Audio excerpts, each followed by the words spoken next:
gentlewoman yields. The gentleman from Florida, McDonald's, is recognized for 5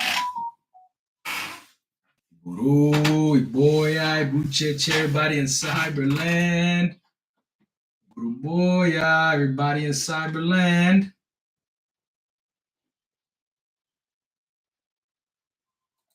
Hopefully everyone is doing well. Wanted to do a live stream today in order to speak on the topic of Obatala. Who is Obatala? Why is Obatala important to us? And today, this is Obatala's feast day. Leroy, boy, abucheche. Hey, so Obatala, what do we know about Obatala? How do we honor Obatala? Other than what we know of Obatala, I want to dig deep. I want to talk about who does Obatala represent to humanity? Right? When we talk about Obatala, there's a couple of roles that I want to really truly focus on with Obatala. One is the creation of humanity. I want to talk about the purity, the righteousness of who is Obatala. Little boy Abucheche Rick. In addition, I want to talk about Obatala being the patron Orisha of the disabled, right? And why? I also want to talk about Obatala being the keeper of peace. I want to talk to you about Obatala with the connection to heads and thoughts. But on top of that, I also want to highlight and I want to kind of just go over maybe some of the astrological, right? When we talk about the cosmos, when we talk about the aspects of numerology, when we talk about the aspects of psychology, what are we talking about? When we talk about the aspects of science and genetics, what are we talking about? Right? And I think it's very important for us to kind of put that together today on Obatala's feast day. Right? So let's talk about Obatala. Let's talk about his truths. Let's talk about what it is to have Obatala in our lives. Right? And I want to make sure that we resonate on that. So I know right now the ticker is kicking. Right now I got a few people on right now. We're gonna keep it moving. Hey, Buddha boy Abucheche, let me make sure I say hi to everybody. Giovanni, Mac Daddy Flav, Buddha boya. I say Buddha boya there for what's that? In your face. Buddha boy Abucheche Rick. All right. We getting there, guys. We getting there. Okay. Hey, so I always tell people, what better way to start a live, right? Than getting into a pataki. I think we're ready for a pataki. I don't know. What do you guys think? You think pataki is the way to go right now? Let's see what you guys gotta say. We can start pataki, or that's what I'm talking about. I got one yes. Let's do it. All right. So let's understand the importance of Obatala to this one pataki. And then we're going to dig deep into the moral lessons of this pataki. All right, in this pataki, we talk about in the beginning, right? In the beginning, there's a legend, right, that speaks a lot about the aspects of who Obatala is. And when we talk about who Obatala is, I want to start it out with a pataki that talks about how Obatala was imprisoned. But I want to talk to you on an aspect of Ire Mole Obatala. All right, and here's where it's going to go deep. I'm doing this live because this is not a typical live. This is going to be a live that's going to blow your mind, because I'm not going to tell you about Obatala being the number 8. I'm not going to tell you about, the color white and his tools. No. We're not going to get into that. We're going to get into some of the deeper meanings of who is Obatala. Okay, so I want you guys to kind of, let's get in there and let's better understand who Obatala is, right? So let me say hi to a couple people here. Buddha boy Bucheche, David, Olokun. All right, K Wing. All right, I said Rick, grab the wheel, Papa. Buddha boy Bucheche, Jesse. All right, Rose. All right, cool. Let's dig in. Hey, this pataki here is a pataki that has a lot of significance. It's an opataki of Obatala and Olokun. Once in the realm of the Orishas, there was a disagreement between Olokun, the powerful Orisha of the sea, and the depths of the ocean, and Obatala. So Obatala being the wise Orisha of creation, right? And we're going to talk a little bit about that pataki very soon. We understand very quickly that Obatala is the patron of all things pure. Both Obatala and Olokun were mighty in their own domains. Olokun felt that that divinity's power was not being acknowledged sufficiently in this terrestrial being, right? So, wanting to demonstrate how powerful Olokun was and wanted to extend the domain, Olokun began to unleash waters, causing the seas to rise. The waves were crashing and they were going higher and higher, threatening to swallow the land of all. The great flood. Villages were inundated, rivers were swallowed, chaos was ensued. The very balance between the land and the sea was at risk. Alarmed about the destructive force, the inhabitants of the land turned to Obatala for help. Recognizing the gravity of the situation, all right, we understand that Olokun's anger was not just territorial expansion, but Olokun was crying for respect and recognition. Obatala approached Orumila, the Orisha of wisdom and divination. Of course, you all know that, right? And together, with Ifa's guidance, Obatala and Orumila devised a plan. They called upon the assistance of all the Orishas, pooling their resources and their strength.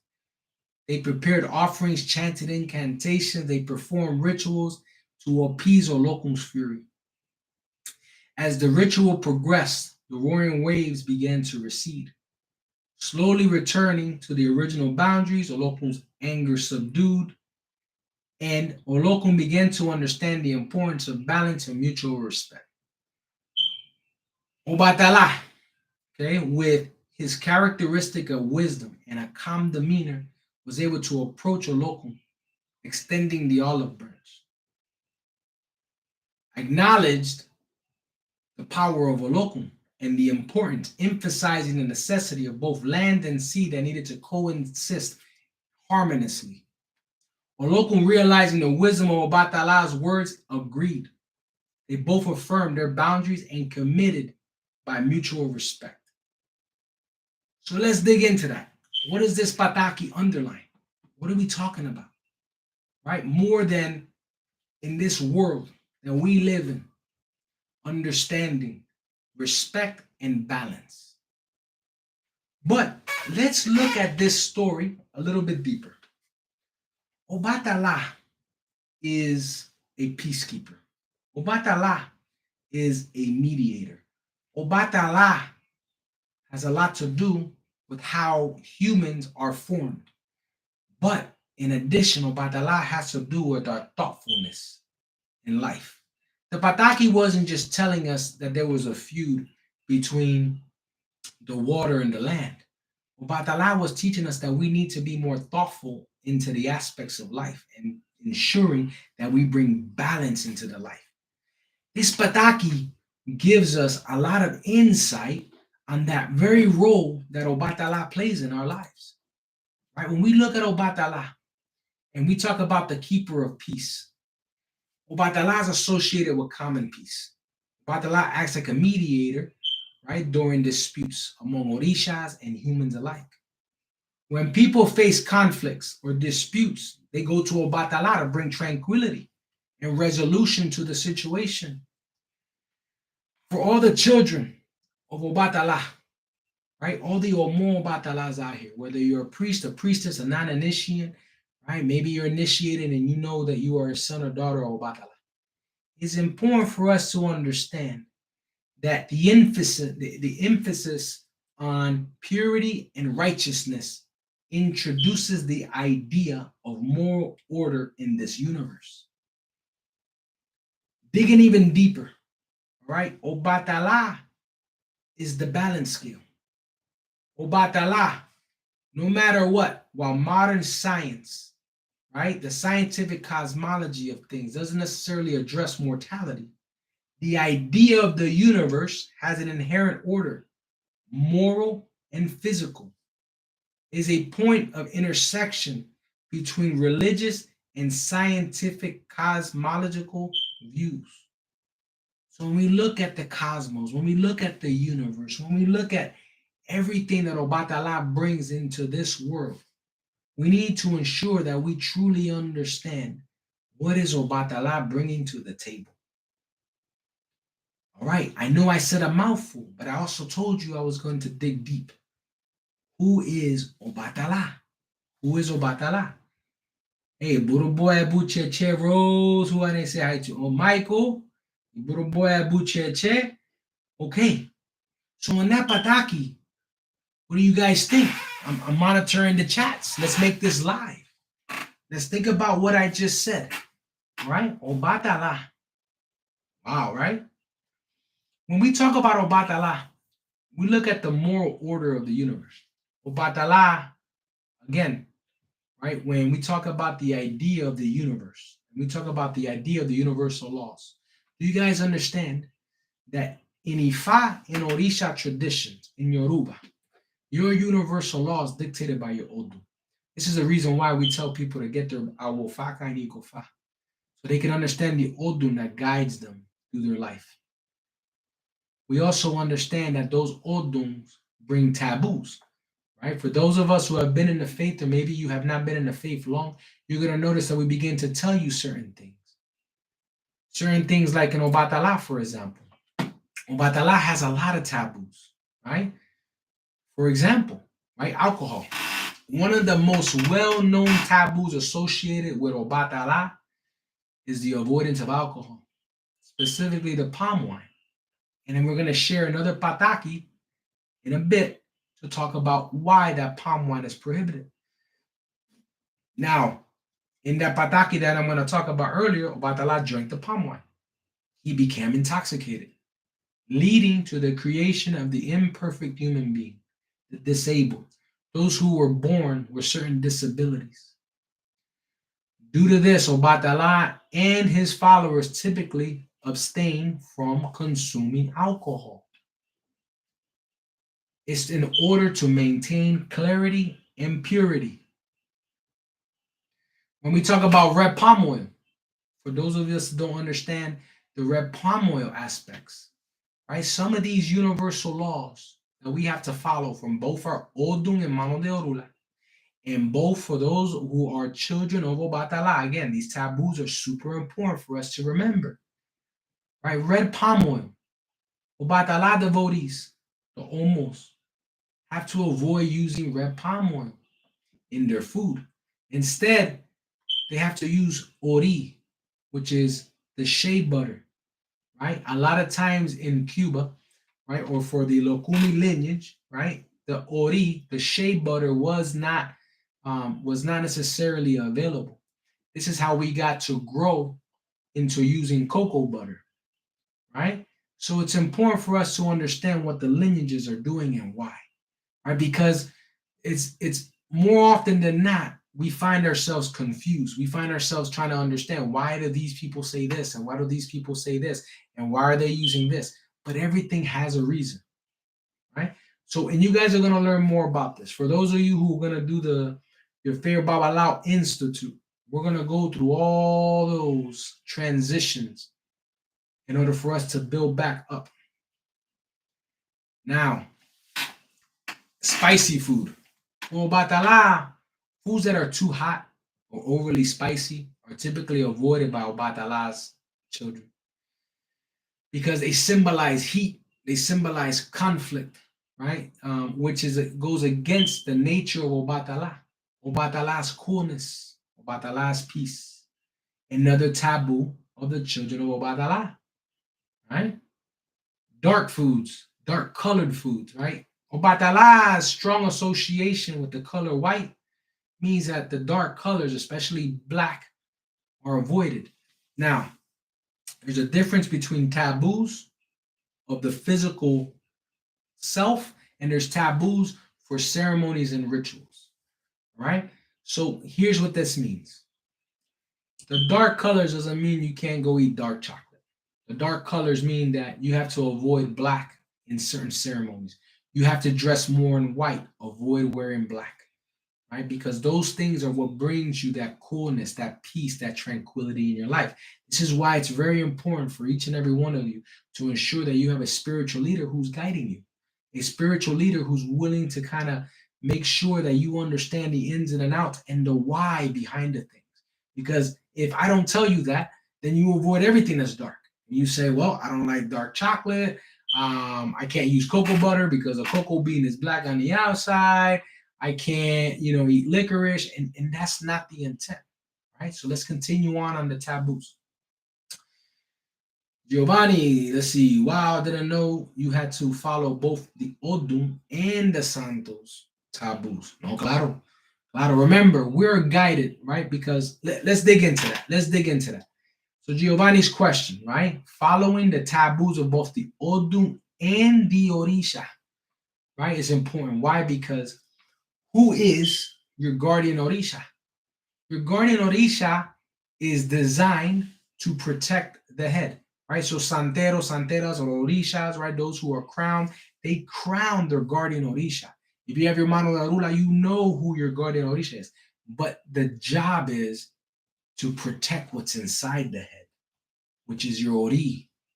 Your Ori is what governs your destiny. Your Ori is the one that says, hey, follow the Odu, because that is what matters. Follow the prophecy that came out of your mano de orula, because that is what matters, right? Universally, in order for you to get to where you got to get to. That's one. Two, your guardian Orisha serves as a mediator in your life. And when you crown them, you are now taking a position, a more affirmative position in your life.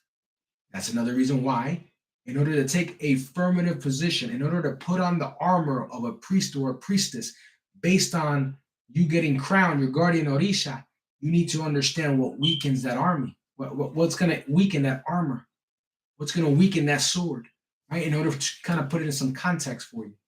That's why it's important to understand both. Your Odu and Ifa never dies. It's there because it's the universal law. The Odu in this terrestrial land, of this world where you live in, that's your guardian Orisha. And you have to reinforce it and you got to follow.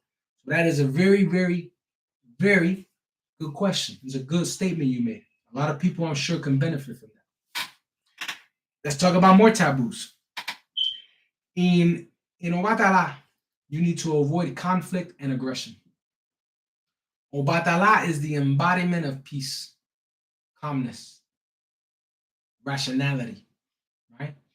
So all Obatala's kids, right? All the children of Obatala should avoid unnecessary conflict, aggressive behavior, anything that can disrupt the inner and the outer peace. Why is that important? Because Obatala is known to take an hiatus, to leave for a moment in order to gather Obatala's self. Not that he's going to leave the human. It's not that he's going to just disappear and not going to help you.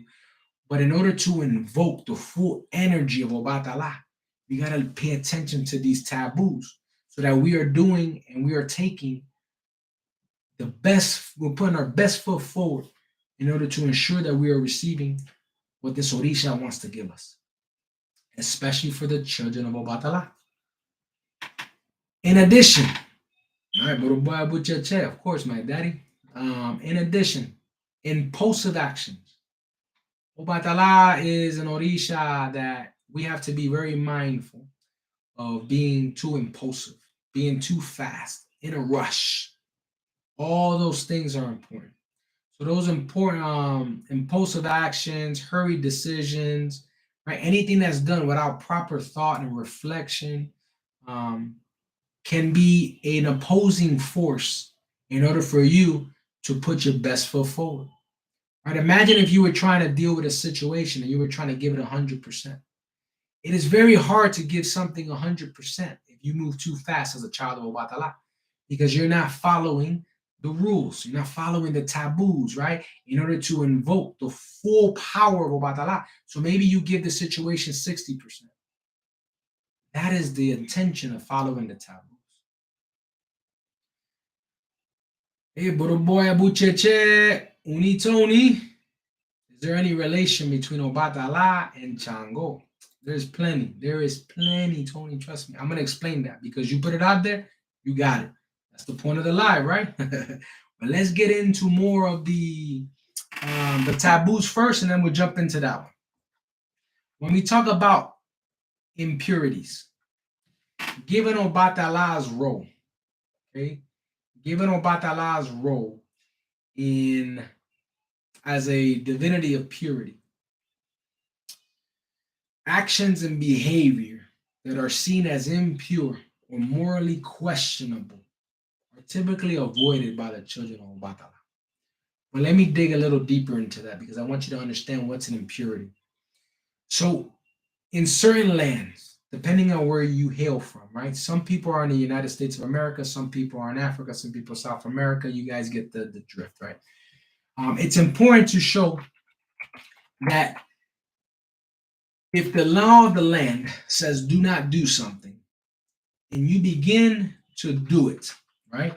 Then what are you telling Obatala more than I am disregarding Obatala? That's the scale, the one that holds the equilibrium of the world, of the universe, that's bringing peace and harmony. And you are avoiding that law of that land, and you are causing an imbalance. So the impurity has a lot to do with your social norms, the things you do day in and day out. And that's why it's very important to understand, who is Obatala, right? And what are the laws of your land? What are the things that you should be avoiding in order for you to stay pure, right? So that means if you know growing up, if you know that society is not one for lying or deceit, right? Or for maybe, indiscretions of maybe, some people are having relations with married people, et cetera, et cetera. Those are all things that can conflict with a son or daughter of Obatala because that's a rule set of Obatala. That's something that's common law across the board. For certain places, I would tell you, other things can be taboo as well. And that's why you got to be very careful of understanding the law of the land as well. Let's talk about certain taboos, right? So we can wrap up the taboos. Are associated to each orisha, right? And they're deeply symbolic. And this is why it's important for you to ensure that you have a good spiritual leader, that you're taking time to understand your odung and mano de orula, and you're taking time to understand your orishas, and you're understanding those two taboos. If you start to put it together, if there's correlation, then that means that Olodumare through your Ori is giving you a strong message. It's telling you, hey, listen, this is something 100% that you cannot mess up because it can throw you off your destiny and it can mess up with your spiritual alignment. Very important for us to kind of remember that, right? I would also tell you that we got a question, right? We got a question on the chat. So I want to make sure that I'm addressing that. Buruboya Bucheche, Alafia SM. Buruboya Bucheche, Brian and Buruboya Yusuf. All right, let's talk about Obatala and let's talk about Chango, right? We got a question. Here's your time to ask all the questions that you guys want. Okay, so Chango and Obatala are both, we already know, they're prominent orishas. And I apologize if I start to speak a little lower in intellectuality, only because I don't know who's tuned in, and I don't want to talk over somebody's head, right? So we understand that Chango and Obatala are prominent orishas. They are one of the primary 7 orishas in this Yoruba pantheon. Now, they each have distinct attributes, patakis, verses, prayers, ceremonies, right? in their own sphere of influence. They are very distinct divinities, right, with different roles and characteristics. So, what I mean by that is when you look at an Orisha, we cannot look at an Orisha under common law, right? I can't go, and here I'll give you an example. A lot of devotees to the Orishas, right? Those who are crowned in Ocha, those who follow the roots of Ocha, or even in Nigeria who follow Orisha worship, we begin to invoke the wrong Orisha for the wrong problem, right? Imagine if you had an infection and the doctor gave you antibiotics, but you said, nah, I'm not going to use the antibiotics. I'm going to use Tylenol to fight this infection. You and I know, right, that the doctor probably knew best.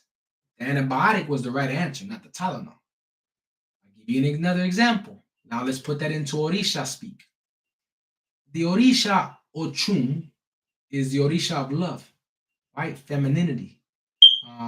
So if I have relationship problems, or if I have love problems or intimacy problems, right? Or I'm trying to bring love to my family and into my relationship, I go to Ochun.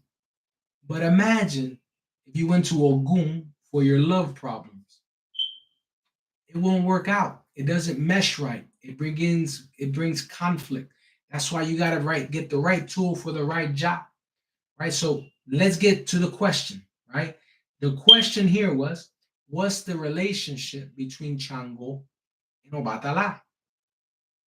Well, even though they have distinct roles, it's very important for us to understand that when we talk about Chango, we talk about the Orisha of thunder, lightning, justice, dance, right? We talk about the representation of power, charisma, the ability to bring about change, right? So it's very important for us to kind of understand that and relate to that.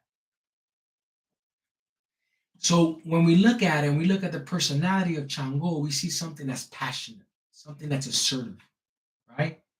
Well known for the sense of justice.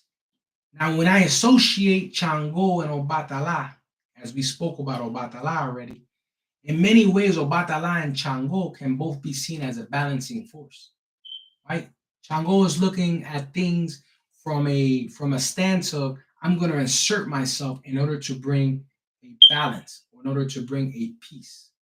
Right? In addition, we look at the calming nature and peace and wisdom that Obatala brings.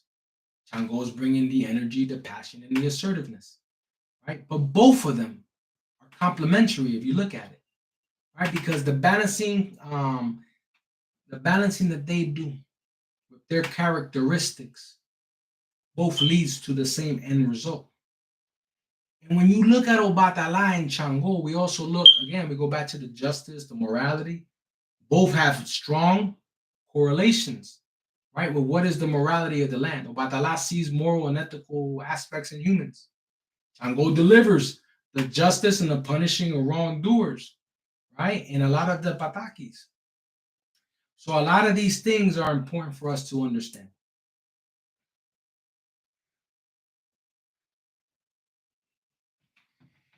So when we look at it, we also want to look at something else.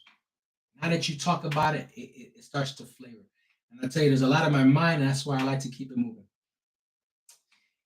When kinship, let's talk about kinship. Chango is considered one of the children of Obatala and several patakis, right? So there's a relationship that further ties them together through the kinship. That's why you see a lot of association between Chango and Obatala, right? You also look at the interactions between Chango and Obatala and a lot of patakis, where Chango fully respects Obatala and Obatala fully respects Chango. They understand that both of them are trying to navigate through challenges and bring to the kingdom, to the world, peace and tranquility. Both of the children of Chango, okay, at the end of the day, have to be honored, right? They're interconnected. Their roles in Yoruba cosmos are intertwined. because they are the balance of the universe. So hopefully I answered that question for you, right? Hopefully I answered that question for you, and that helps. Let's see. Since Chango and Obatala are related, are children of Chango supposed to follow Obatala's rules? No. So, Rose, to answer your question in short, to answer the question, and I apologize, guys.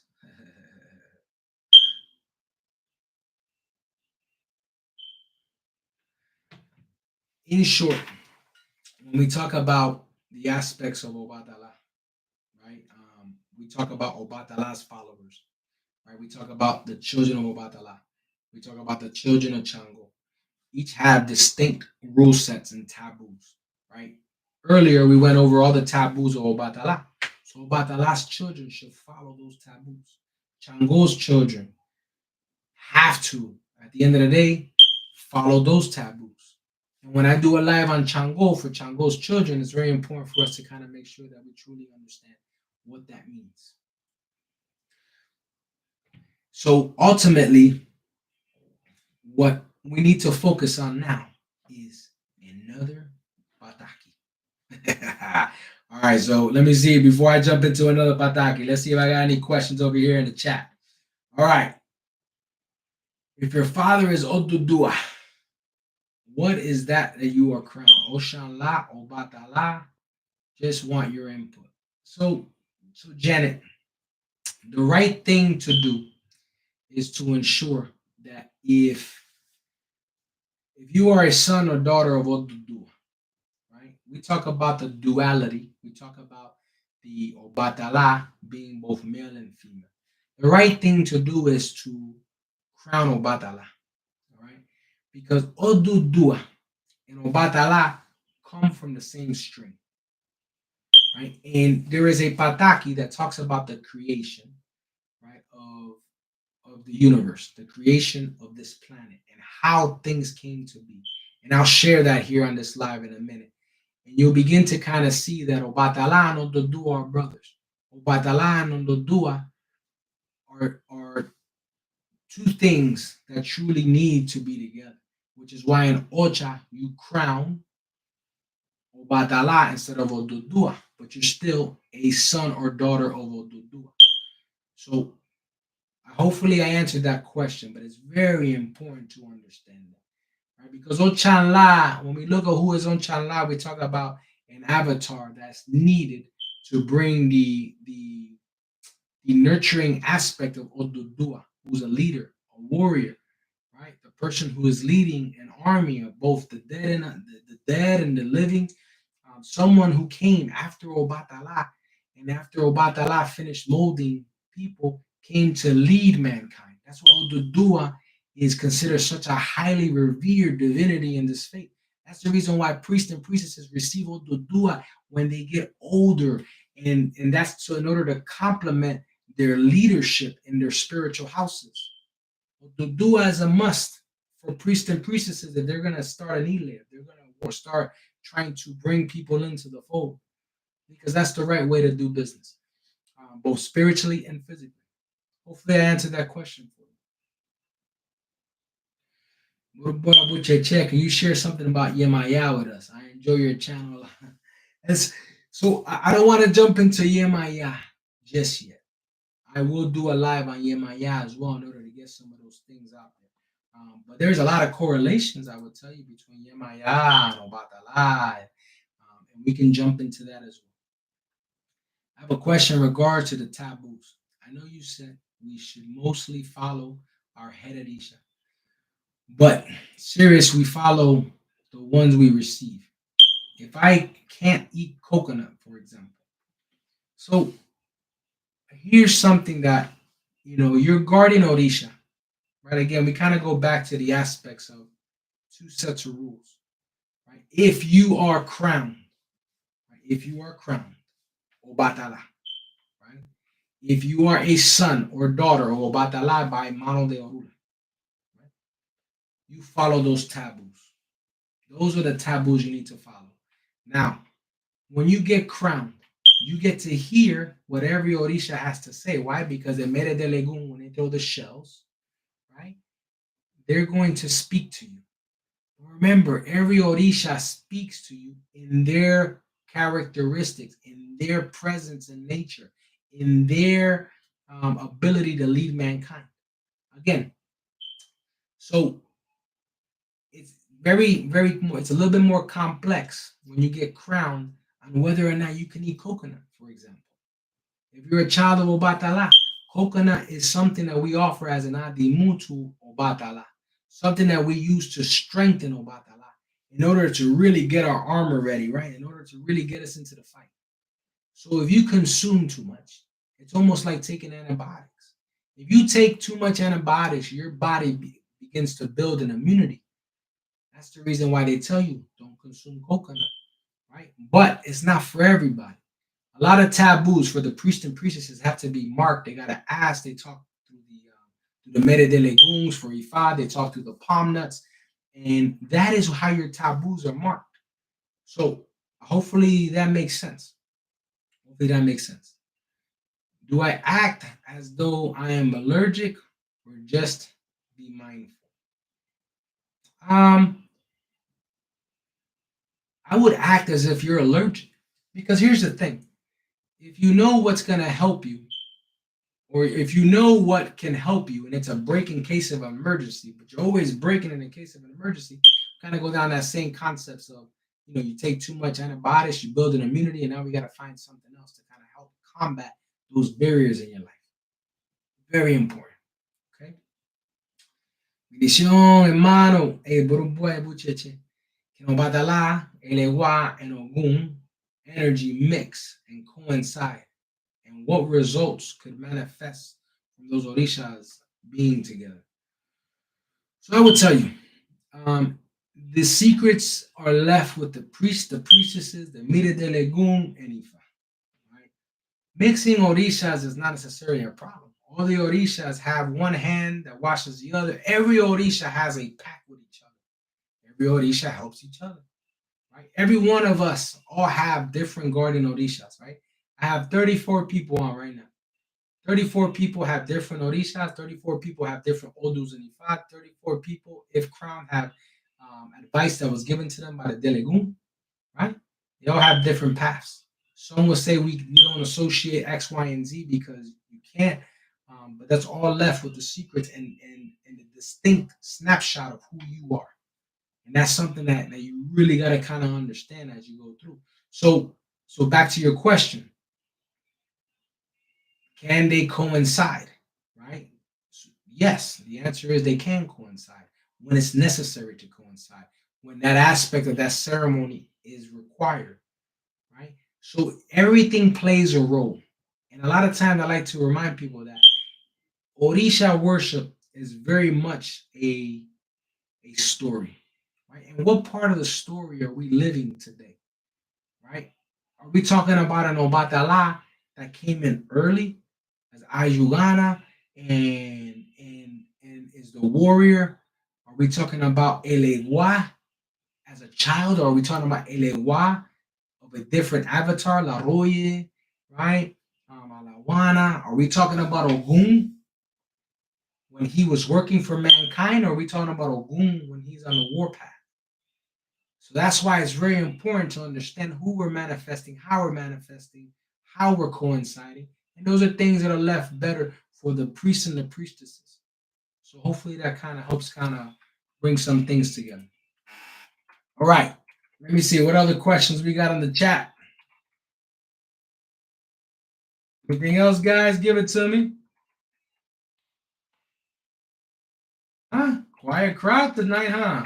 I know it's a little late. It's a little late for a lot of people, and I'm not trying to necessarily hold you guys too long, but I wanted to do a tribute to Obatala today. But let's talk about it, right? Let's talk about Yemaya and Obatala. Why? Because the question was brought to talk about Yemaya. So in order to talk to Yemaya, we're going to go through Obatala, if that's okay. All right. So the interactions, right, between Yemaya and Obatala. Right? Yemaya and Obatala, the interaction between the two is more mother and father. Right? When you look at Obatala, we talk about Obatala represents calmness, clarity, morality. We spoke about that already, right? And then we look at Yemaya. Yemaya symbolizes nurturing, caring, deep emotions, right? While Yemaya, right, is associated with the vastness, right, and the depths of the ocean, she's also a loving and a protective force. She has a lot to do with family, right? So now let's look at Obatala being wisdom and calm at old age, right? And then we look at the quasi mother figure, right? The mother of the fishes, right? That's what Yemoya stands for, right? And we look at the nurturing, protective nature that is revered by Yemaya, right? You begin to see that they're actually pretty close in resemblance. Right? When we talk about the characteristics, very similar to Obat Allah and Chango. You begin to see as you pull this thread, right? You begin to see as you pull this thread that there's a lot of associations, right, between all the Orishas and how they get to what, right? How they can help humanity achieve the things they need to achieve, right? So speaking a little bit about Yemaya, right? So we understand that Yemaya is considered a mother of all the Orishas, often associated, right, with the waters, the ocean, consider, right?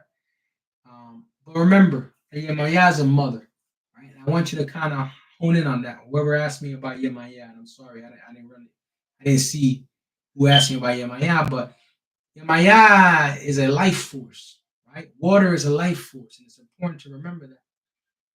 Obatala is a life force too, as we correlate the two, right? Because Obatala was the divine sculptor of Olodumare that molded mankind, right? That descended from Olorun, things that we have to kind of keep in balance, right?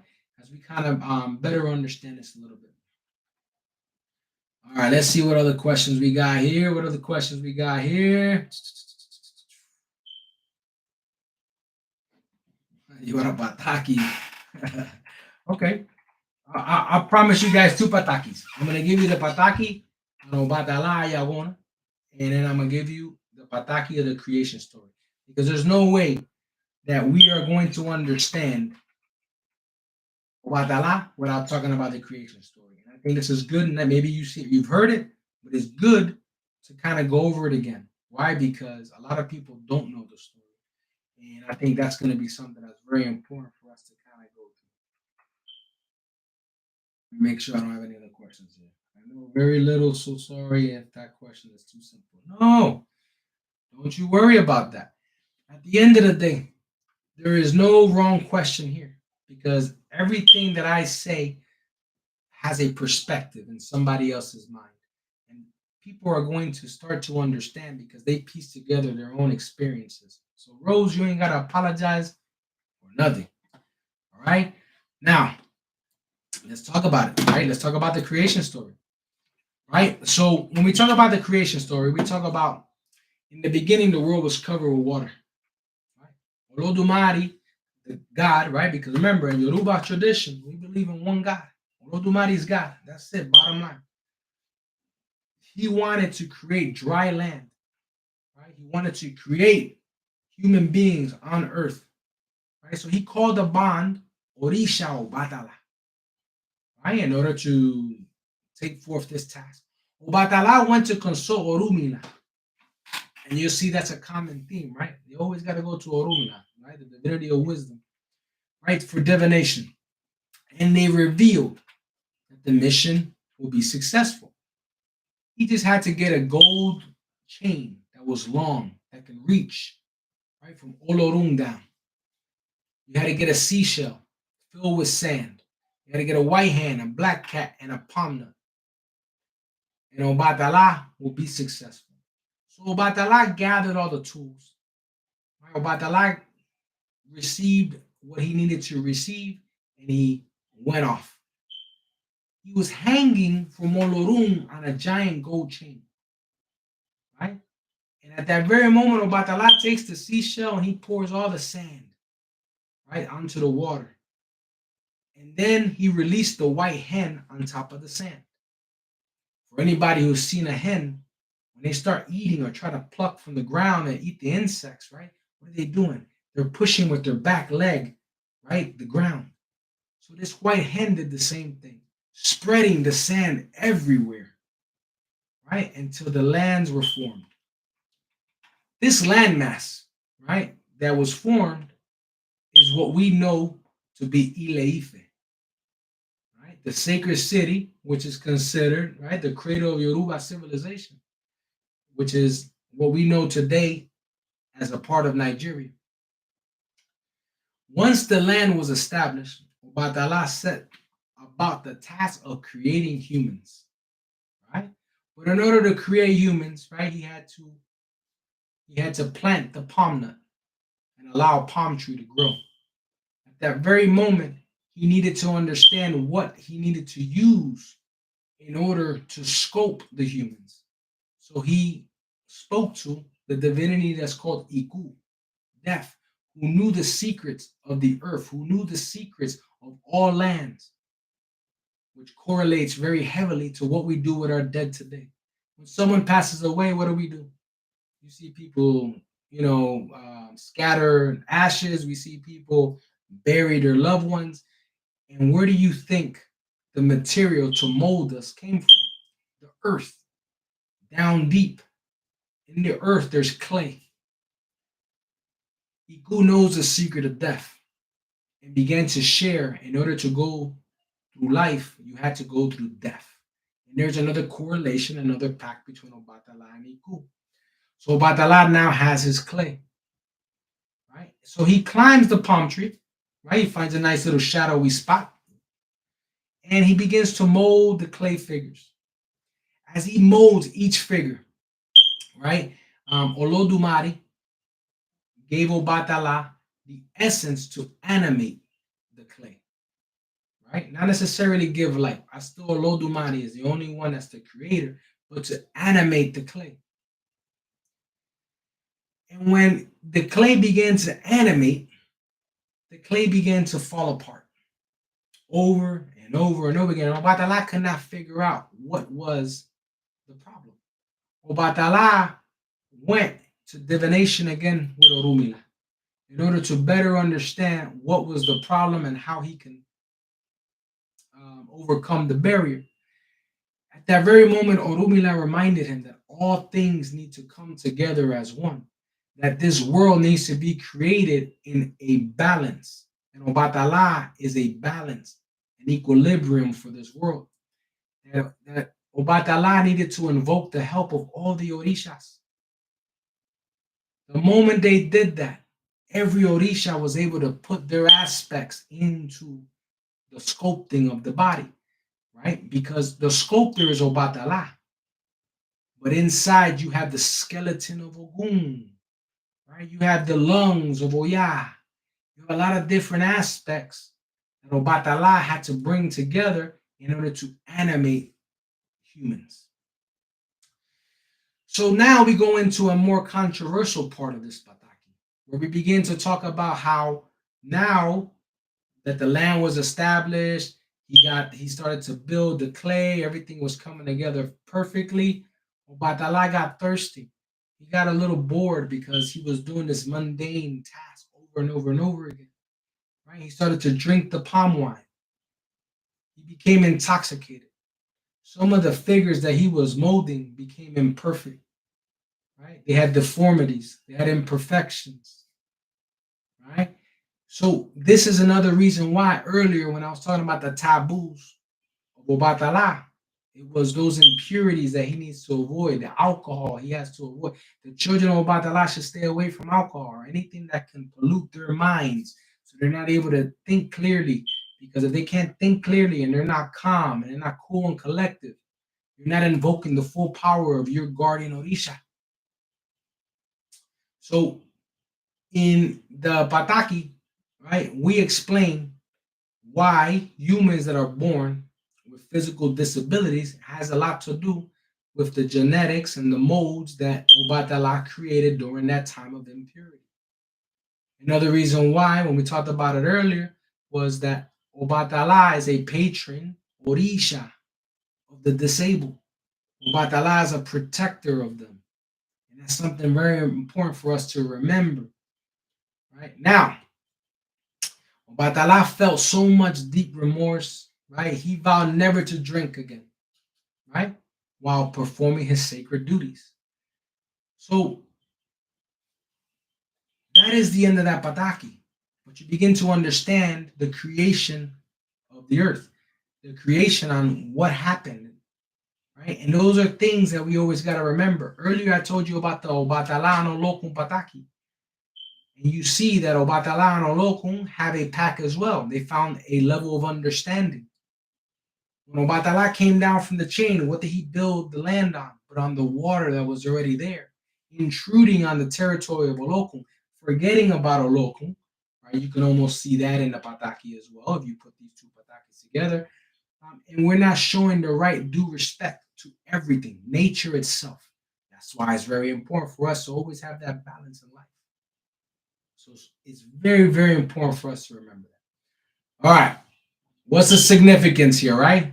Let's talk about the moral of the story, the creation story. What did we learn? Right? Consequences for our actions. Palm wine, impurity, batala, no good. Right? We got to be compassionate to the nature of the Orishas. We understand that there's a level of coming together as a community, which all the Orishas did in order to perform the task of molding the human body. Right? We have to look at the insights and the moral aspects of these stories in order to truly understand what did our elders and our ancestors truly want us to understand. Okay, now let's look at some questions in here. Would you say getting crowned is like having your life taken over? Are you still you through? And are you now that divinity? No, no, no, no. Nobody is just a divinity. As much as I would love to say, hey, I get crowned and now I'm the divinity. No, that's not necessarily accurate. But it's a very good question because I'm sure a lot of people are wondering what happens when you get crowned. Right? What happens? And here's where it gets very interesting. When you get crowned, you are taking part of being a community leader. You are taking part on guiding and being a spiritual leader. When you get crowned, you are now invoking the full power of your guardian Orisha in order to be better. So let's say you got crowned Obatala, right? For all intents and purposes. You are promising, right, under the name of God, because when you go through Igba Ocha or Igba Ifa or the room of Odun, you are taking a pledge, right? That you are 100% going to follow and you are going to guide your people, your community, right? Under the umbrella of that guardian Orisha. So you got to know yourself in order to bring that spirituality into your life. That's why crowning is a big deal. We don't just go get crowned because we want to go get crowned. There's only specific times when people need to get crowned. Is it in your path, right? Is there a health concern that now in consultation is saying that that is the right answer, right? Some people are supposed to get crowned but never use their orishas. They're supposed to adorn them. They're supposed to love them and use them only for themselves and not use them for the community. Right? There's a lot of different reasons why people get crowned, right? But it's very important that we don't lose sight of those three things that I just mentioned. There's an Odun and Ifa called Oyekungika. In Oyekungika, all right, it is very, very important that we recognize the ceremony of Ocha. So Rose asking that question is very good because this is something that we need to understand. And in Oyekungika, we talk about the ceremony of you dying, the old person dying for the new person to be reborn, right? Through Ochun, right? Through a ceremony that's done in that Ocha. And that is something that brings us to the status of now you are reborn. Now you are a king or a queen. Now you have a crown, right? But that's what it means. It means that you are going to hold yourself to a high standard, following the aspects of Iwapale, and that's what Ocha talks about. That is why you get crowned your guardian Odisha. That's why you become a Babalawo.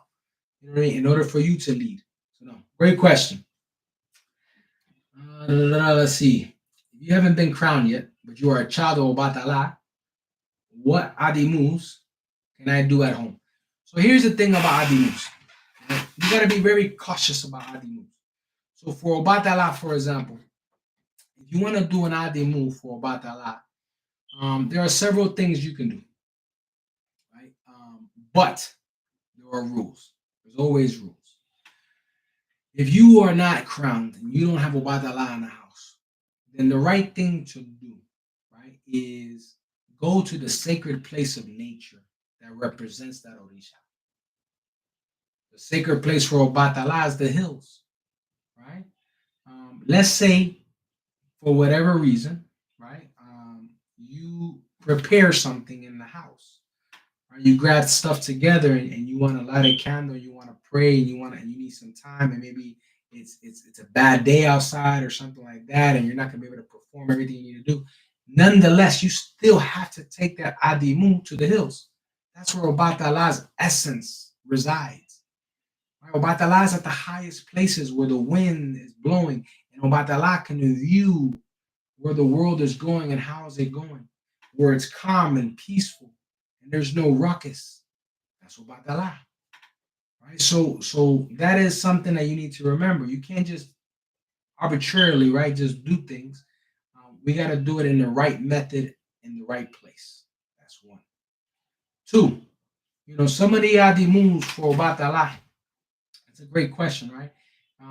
Goes back to maybe some of the taboos, right? Remember I said, palm oil, you got to be very careful about. So we have to use shea butter. Shea butter is a very common offering to Obatala. It's pure, it's white, and it's used for anointing. It's used to cleanse, right? We look at white foods, right? We look at like white corn pudding or cakes. We look at rice. We look at goat milk, especially goat milk. You look at cotton. You look at eggs. You look at coconuts. All these beautiful things that bring a lot of purity in our representative to Obatala are offerings that we can give Adimus. Now, let's talk about the Adimus one more time because I want to make sure that we understand each other. Adimus is one thing, right? Obras are a different thing. Ebos are a different thing. If you're gonna do something for Obatala and Adimu is because you're doing it from the heart. And there's a famous pataki of Yemaya and her children that explain what is the sacrifice of Adimu. This is why it's important for us to understand that we're doing something from the heart. You're doing it from the heart. You're not going to an Orisha to offer things in order to ask for something. Because in order for you to ask for something, you need to know what's wrong. And the only way you're going to know what's wrong is by going through a consultation. I'll give you an example so you can better understand me. You just lost your job. And you are wondering what you can do to fix this job. So you decide, let me petition Elegua and let me offer him something so that I can get a job. The problem is maybe you were meant to lose that job. Maybe you're asking Elegua now, hey, I need this job back. I love this job. I need to be at this job. And you offer and you petition Elegua and he doesn't hear you. And now your spiritual faith is broken, or maybe you're starting to doubt.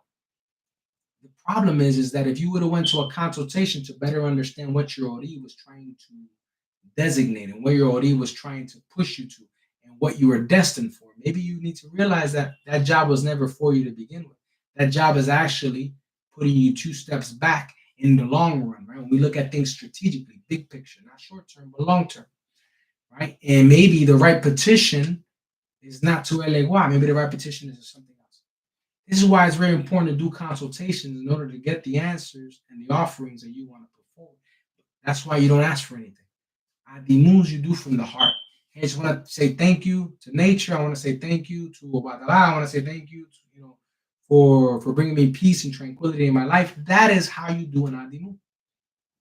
Hopefully that makes sense. All right, let's see what other questions we got here. I got a lot of questions here. The creation story, Oshedura, Olodumare, and Eshu. Yes. Yes, yes, yes. Hold on. Let me see. I think I may have skipped a couple of people here. Can you please go into the detail about the avatars? What's the relationship between Obatala and Elewa? The creation story started with Olodumare and Eshu. Hey, Boroboy Abuchete Oshadura, Oshadura. You're 100% correct. Right? And I didn't get into those details because that would take me out of Obatala. I don't want to get out of Obatala's form. But the creation story, we understand that from the darkness came the light. And that light was Olodumare's aspect of saying, I am the creator and I will begin to create this universe. And Eshu being the void, the darkness, right? Was like, yo, what's going on? Right? So, Oshedura, many blessings to you. Maybe that's something that we need to kind of get to, right? And we need to share that story as well. So, you're 100% correct, my friend. With Obatala, it was creation, then procreation. Correct. Right? But why Oshedura? I will ask you that. Right? So, we look at the aspects of Obatala. We talk about a little bit more than that because you got to kind of understand the full story and understand what creation and procreation means. Right? Obatala has a lot to do with the sperm. Obatala, if you look at it, the woman's womb, right, is an ocean. No different than when Obatala came down in a chain. What do you think that chain is? With the umbilical cord. And Obatala began to form the bodies, right, as a divine sculptor. That's what the sperm is, right? As it begins to build and Obatala begins to kind of grow, right? Or the baby is growing in the womb, it's being molded, right? And you begin to see where that spiritual essence of a woman's womb is important, right? That's the reason why women need to always be revered in this faith. We need to always kind of make sure that we are bringing those things together. But no, that's a good point. What's the difference between Obatala, Iremole, and Orisha? Is there any? Absolutely. Absolutely. There was a pataki that I was sharing earlier with Maili, and I talked about the Orisha, the Iremole, right? The Iremole version of Obatala and the Orisha version of Obatala, right? The Iremole, Uluwa, or Obamurang, right? And then we talk about Orisha Obatala, and we talk about the avatars of Obatala. Iremoles are universal energies, right? Where orishas are a terrestrial energy. And it's very important to understand the two. One are big universal divinities, and orishas focus on that planet that they're on. So hopefully that answers that. It is a confusing question. I always get the different answer like I received my dad. It's hard to understand, and I am Buruboya, Buruboya. That's fine. No, it's beautiful. Focus. Yep. Orumila formed the ground with the chameleon out of Olodumare's divine back. So Shedura, some of the things that we gotta pay attention to is that remember that the universe was created how many times? Right? The universe was created. Well, I'm sorry, not the universe. The Earth, right? Aye, was created multiple times. It was destroyed multiple times. In the first version of when this world was created, Orumila, right, was the last one to go into the chamber of Olodumare. He asked Olodumare for the hand, for the multicolored hand, right, the chameleon, the bag. He took all his herbs. He did all his things, right? And the chameleon was presented on the first version of this earth, not the second one, right? And that's the reason why Obatala went to Orumila to figure out, hey, how do I get this right? Right? And so there's different versions of when this earth was created, right? Because we understand that this world has been created and destroyed multiple times because Olodumare didn't like how things were running, right? So we got to always see where in these patakis, what version are we talking about? So it's important to always have spiritual leaders who can begin to kind of hone in and help us better understand things. Let's see. The Orishas came to the world on the palm tree. Oh, yeah, beautiful. That's in the same version of the creation story. Somebody who did a really good job at kind of dictating that first version was Osamari. Right, Osamari was a famous Babalawo, and he was building his versions of the five oracles. He was building those stories, and unfortunately, he passed away. He wasn't able to finish. I think the last 2 or 4 volumes of the Odus of the five oracles. I don't know. Boy. Hello, everybody. Nadia, keep feeding Eshu. Keep feeding Eshu. Eshu always has to be fed. In the lineage of Ocha, we do the same thing. Always got to give thanks to the messenger of God, right? The messenger of God, Elewa, right? In Eshu, we respect, and Ifa has a different, deeper understanding of Eshu because Eshu and Elewa are basically the same divinity, right? So if I look at a coin, right? Imagine if this coin here had 2 sides, right? One's Elewa, one's Eshu. They're both the same divinity, right? It's just that Eshu is the primordial power, the universal power. Eshu is everything, right? Elewa becomes an Orisha, right? Through those stages, but through the essence of Eshu. Any connection between Ori and Obatala? Now, absolutely. Absolutely. Now, let me make sure that I'm answering everybody's questions in here because I already understand. All right. So, where did I leave off on my last question? I need a mediator. I need somebody who follow the chats. So that way I can stay honest. All right. If I didn't answer your question, I'm sorry. You can ask it again. Let's let me jump into this Ori question. This is a good one. So Giovanni, your Ori is inside your head. There's a little light that if you look scientifically on the aspects of Ori, you'll see that inside the brain there's a light that shows up. That's your Ori. Obatala is the owner of all heads because Obatala was the divine sculptor. Obatala in certain patakis was given the head of all humans.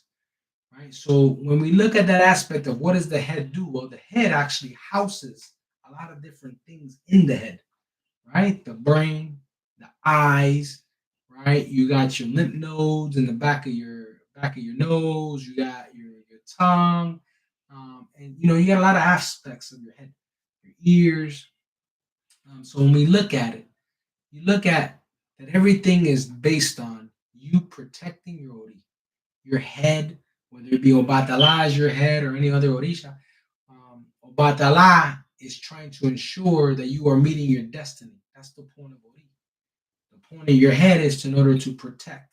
And the crown that goes on top of it is your guardian Orisha being the mediator in your life and ensuring that they're brokering with other Orishas and bringing all different types of energies in order for you to accomplish what? Well, what's inside your head, your Ori. So that's a great question. So the correlation is there. Right? Obatala also is one that has a lot to do with the third eye. Obatala, when we talk about Obatala in the second or third creation, let me correct myself. In the second, third creation, when Obatala came down in the chain, right? He came down with a black cat, right? And a lot of people don't understand why in that pataki he came down with a black cat. And it's because that black cat was a companion, was somebody who resonated well with Obatala. And a lot of people don't understand that the black cat is a mysterious animal. The black cat, at the end of the day, what do cats do? Cats can see.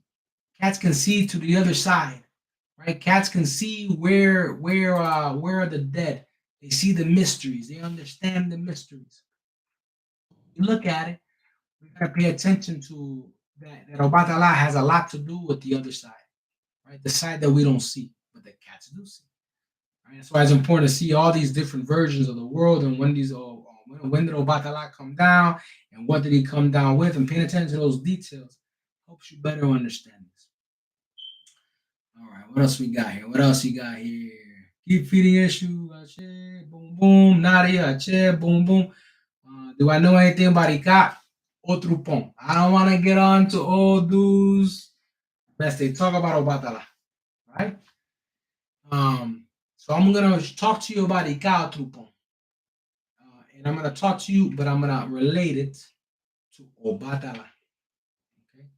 When we talk about Obatala and Ikaw Trupong, it's customary, right? That we need to pray to an doom before we talk about it, right? So kukute kuku adifafung orumila adifafung ola nika iyelele bo nika otrupong. We talk about that we have to ask for forgiveness, right? Because Obatala in this particular odum speaks about impurities, right? It speaks about things that we have done to ourselves. It talks about the aspects of taking things in that we should not have. In this story, in Ikaw Trupong, we don't eat meat of sick animals, right? Is an old saying. Why? Because you begin to consume things. Maybe you have a nutritional problem. Maybe you like to drink. Maybe you like to smoke. Maybe you like to use drugs. All those things are things you gotta be careful about in Ikaw Trupong because those are the impurities. Because every odum, right, has a positive and a negative side to it. No different in any aspects of life. Right? There's a balance in everything that needs to be understood. So when we look at Ikaw Trupong, okay, we look at Ikaw Trupong, it's very important for us to understand that that is the negative side. Being careful that we don't consume or do anything that brings us impurities that takes us off of balance in our life. That's one, right? Because a lot of times in Ikaw Trupong, someone has done something to violate us. Somebody has done something to us that has necessarily been almost an anchor to our life. And in order for us to elevate ourselves and to be into the mindset of Obatala, right, we need to break that anchor. You got to not hold those grudges, right? Because in Ikaw Trupon, the person a lot of times can find themselves being very arrogant, right? Or have a bad attitude towards life, but it has a lot to do with what happened in the past that makes them act the way they're acting today. And that's something that has to change. Because in Ikaw Trupon with Obatala, I'm going to tell you that the person becomes a slave to themselves, right? You become a workaholic, you begin to neglect things in your life, maybe your family, etc. And all those things you got to be very mindful about in Ikaw Trupon. In Ikaw Trupon, the person has to, you got to talk about stability, right? When we talk about Obatala, how do we bring more stability into your life, right? Because if you are not careful with Obatala, and if you are a child of Obatala with Ikaw Trupon, right? The Orisha begins to weaken its ability to help you in your life. Begins to almost kind of like turn their back on you and give you a cold shoulder and not give you 100%. In Ikaw Trupon, you have to get crowned in Ikaw Trupon because the spiritual alignment in Ikaw Trupon is through you crowning your guardian Orisha. And then after you crown your guardian Orisha, believe it or not, in Ikaw Trupon, and let's say that's your mano de Orula, that's a conversation between the Babalawo and your godparents in Ocha, right? To see how fast you need to get Odudua, right? In order to give you the spiritual alignment and equilibrium that you need in Ikaw Trupong. Those things are very important. Ikaw Trupong, also, when we talk about Ikaw Trupong with Obatala, I worry about your fibroids, problems with the ovaries. I worry about those health concerns, right? Because those are the things that you need to avoid, right? Especially if you are a female, right? Of the female aspects. If you're a male, be careful with ulcers. Be careful with your intestines. Maybe you're not supposed to be eating certain things that you do it anyway. Maybe you're lactose. All those things you got to be careful about, right? You need medicine, right? For that calming stability in your life. All right. I'm not going to talk about that no more. All right. Let's see where we at. All right. Issue says, my friends are those who feed me. You're all over the place. Odi is supreme. Ache. Issue says, my friends are those who feed me. Odisha. All right. By the line 3-7. Nadia, when you start talking numbers, okay? Well, I was on talking numbers. We're talking over. So if that's a meta de legume that you gave me about the lot 3-7, I won't talk about mire de legume. Why? Because I respect the shells. I respect ocha, and I don't want to put myself in a place. It's not necessarily that I'm not familiar with it or anything like that. So hopefully you understand that. So I'm sorry. Um, the peace and blessings. Can you speak on the female aspects? Yep. Okay, hey guys, listen. So everything is coming in deep. Everything is coming in deep. I would tell you this as a Babalawo, I will always talk about all things because that's the right thing to do. But this is the last thing I gotta do because at the end of the day, I gotta work in the morning and you guys are here having me here all night. But oye kung sa, with Obatala. Woo! Kuku te kuku adifa fun yoko gun shosi. Daria kuye kun kaka farafun oya. Oye kung sa. Okay, last one I'm gonna talk to you about. Oye kung sa. Okay, in Okunsa, we talk about the revolution in the house and in the streets, where the person has to bring balance between what's going on in the streets and what's going on in the house. In Oyakumosa, I'm more concerned about, hey, what is going on and who you're bringing into the house because your house is sacred, for one. Two, in Oyakumosa, we talk a lot about the aspects of spirituality, but the land of Orun, your ancestral plane, the Egun. You know, Yokumosa, we talk about how people bring things into your home, and you got to be careful because you may get an Egun Buruku, right? Which is an obsessed Egun or somebody who can really bring turmoil to your house, and you need to protect your house. And that's something that's very important about, when we talk about Oyekumosa with Obatala. Because Oyekumosa with Obatala, what does Obatala need? Calmness, stability in the home, right? But in addition, how do you carry yourself out in the streets? You have to be more consistent in life. You're going outside, the person's very inconsistent between the streets and in the house. And in order to find themselves, they need to find a happy medium. Right? In Oyekungosa, the spirits, the eguns, need attention. You have a lot to do with eguns.